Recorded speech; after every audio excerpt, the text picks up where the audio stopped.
Сәлем. Сіздерге Canva приложениесі арқылы фото өңдейміз. Яғни бір суретті рамкаға қалай салады, сотовый телефонда видеолар, ноутбукта видеолар қосылып тұрады ғой. Сондай нәрсені қалай жасайды, соны көрсететін боламын. Ол үшін плюсикті басамыз.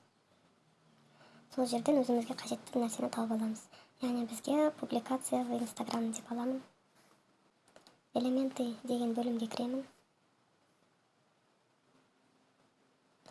Және осы элементы бөлімінен рамки деген қатарға кіреміз. Интернетте жұмыс жасап тұрғандықтан жай ашылып жатыр. Енді осы жерден өзімізге қажетті бір рамканы таңдап аламыз. Әртүрлі рамкалардың түрлері бар.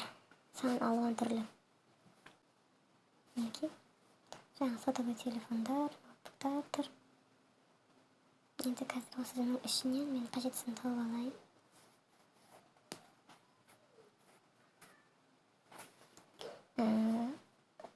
Осының ішінен қарап өзіме біреусі ұнады, мынаны ұнаттым, енді осыны таңдадым. Енді осыған наложение жасаймыз, яғни фото саламыз. Қайтадан плюсикті басамыз. Галереяға кіреміз. Галереядан өзімізге қажетті суретті таңдап аламыз. Енді осының ішіне менеге орналастырдым. Мінекей. Жаңағы рамканың ішіне орналасты.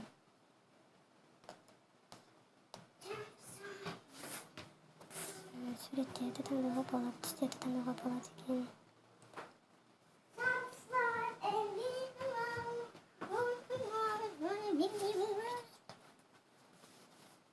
Менеге көріп тұрғандарыңыздай осылай жасады.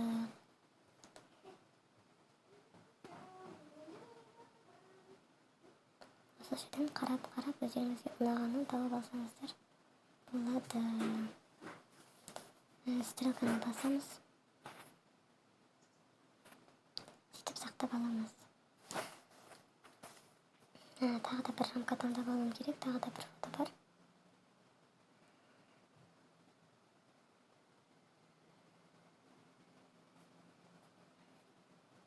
Мынаны таңдаймын. Қоямын, кішкене үлкейтемін, плюсикті басамын. Галереяға кіремін. Суретті таңдаймын. Добавить на страницу. Жол үстінен келемін, кіреді. Сосын бұны.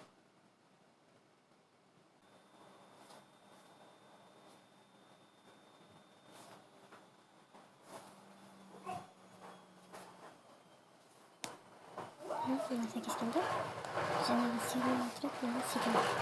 Мінекей осылай жасауға болады. Енді осыны сақтап аламыз. Скачать дегенді басамыз. Бізге осылай сақтап береді.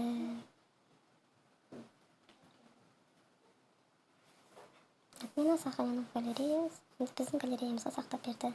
Осылай Canvадан әртүрлі редактирование қолданып өздеріңізге пайдалансаңыздар болады.